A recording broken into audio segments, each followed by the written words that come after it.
جس میں ایک ہے، آپ کو اندازہ ہو گیا، ایک ہم سیکھیں گے واحد جمع اور دوسرا سیکھیں گے متضاد الفاظ ان کی پہچان، تاکہ ہم اپنی روزمرہ زندگی میں اپنے اسباق میں ان کا درست طریقے سے ان کو پہچان سکیں، ان کی تلاش کر سکیں، ان کی نشاندہی کر سکیں۔ سب سے پہلے آپ واحد، آپ کے لیے خوبصورت سی تصویر ہے، یہ ایک موتی ہے اور یہ اکیلا ہے، یعنی اکیلی چیز جو ہوتی ہے وہ واحد کہلاتی ہے۔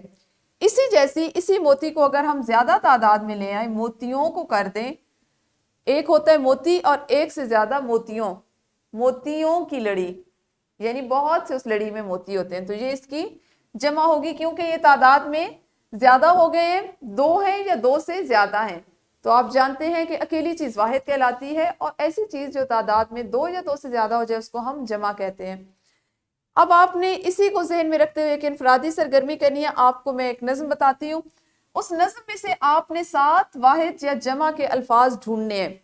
اگر آپ نظم میں سے واحد کا لفظ تلاش کریں گے تو آپ نے اس کی حالت بدل کر اس کو جمع میں لکھنا ہے، اور اگر آپ کسی ایسے لفظ کی نشاندہی کرتے ہیں جو جمع میں ہے تو آپ نے اس کا واحد بھی لکھنا ہے۔ نظم آپ کے سامنے میں یہ آپ کو دکھا رہی ہوں، آپ کی معلمہ ابھی آپ کو سکرین پر بھی یہ نظم دکھائیں گی۔ آپ نے اس نظم میں سے 7 واحد یا جمع کے الفاظ تلاش کرنے اور ان کو جس حالت میں اس سے بدل کر، اگر واحد ہے تو جمع اور جمع ہے تو واحد میں بدلنے۔ تو ویڈیو کو روکیے اور اس سرگرمی کو کیجیے۔ یقیناً آپ لوگوں نے اس نظم میں سے واحد اور جمع تلاش کر لیے ہوں گے۔ اب آپ کریں گے ایک گروہی سرگرمی۔ گروہی سرگرمی کچھ اس طرح سے ہے کہ آپ کی معلمہ آپ کو آپ کی پوری جماعت کو 2 حصوں میں تقسیم کریں گی۔ اب دونوں گروہ پہلے جماعت کے کمرے پھر اسکول کے اندر موجود اشیاء میں سے واحد اور جمع تلاش کریں گے۔ جو گروہ سب سے زیادہ اشیاء ڈھونڈے اس کے لیے تالیاں بجائی جائیں گی۔ آپ نے گروہ کی صورت میں ایک سرگرمی کو کرنا ہے۔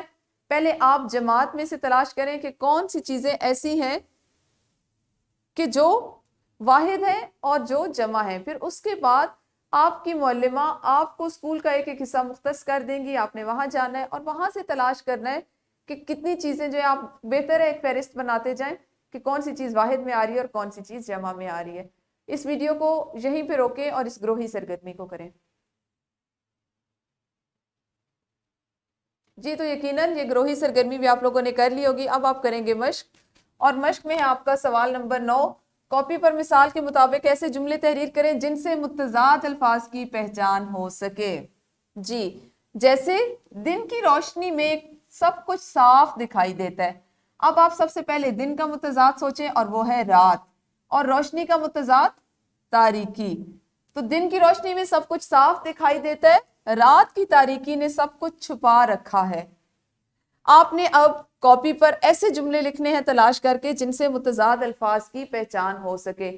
یعنی ایک جملہ آپ لکھیں جیسے یہ لکھا گیا جس میں دن اور اس کا متضاد رات، اور اسی طرح روشنی اور اس کا متضاد تاریکی۔ تو ایسے جملے ضروری نہیں کہ ہر جملے میں 2 الفاظ ہی ہوں، ہو سکتا ہے آپ کے کسی جملے میں ایک لفظ ہو اور آپ نے اس کے متضاد کے ساتھ دوسرے جملہ لکھنا ہو، اور عین ممکن ہے کہ آپ کے ایک جملے میں 3 یا 4 الفاظ ایسے ہوں کہ اگلے جملے میں آپ ان 3-4 کے متضاد الفاظ لکھ سکیں۔ تو مشق کا یہ سوال بھی آپ نے ابھی جماعت میں مکمل کرنا ہے، اور اس کے ساتھ ساتھ آپ نے کرنا ہے سوال نمبر 10، یعنی درست جواب کا انتخاب کرتے ہوئے متعلقہ دائرے کو کالے یا نیلے قلم سے بھرنا ہے۔ اس کے 5 اجزاء ہیں اور ان کو آپ نے ابھی جماعت میں کرنا ہے۔ پھر آپ کے پاس ہے ایک ورک شیٹ جس کا پرنٹ آؤٹ آپ کی معلمہ آپ کو دے دیں گی۔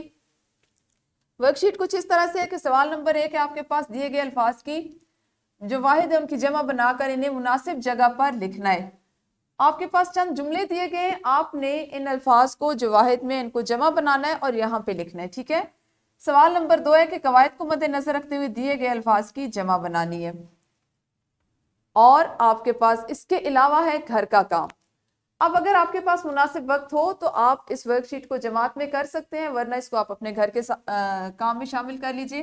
اور مزید آپ گھر سے جو آج کام کر کے لائیں گے وہ ہے سوال نمبر 11 کہ سبق میں موجود واحد اور جمع کے الفاظ چن کر کاپی پر الگ الگ تحریر کریں۔ تو یہاں پہ آپ نے کیا کرنا ہے، چونکہ ابھی ہم نے اپنے تیسرے سبق کا جو حصہ نثر سے لیا گیا اس کا باقاعدہ آغاز نہیں کیا، ہم نے بھی اس کو باقاعدہ طور پر جماعت میں اس کے متن کو پڑھنا نہیں شروع کیا، تو آپ آج گھر جا کر اس سوال کے لیے اس کو مکمل کرنے کے لیے سبق کو بھی پڑھیں گے۔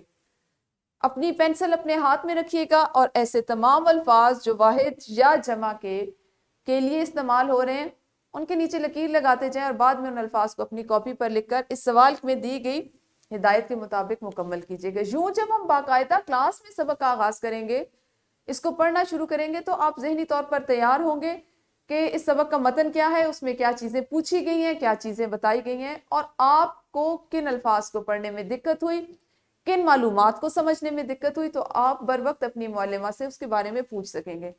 ہمارا آج کا سبق اتنا ہی تھا، کل انشاءاللہ اسی سبق کے اگلے حصے کے ساتھ ملیں گے۔ اس وقت تک اپنا خیال رکھیے، اللہ حافظ، شکریہ۔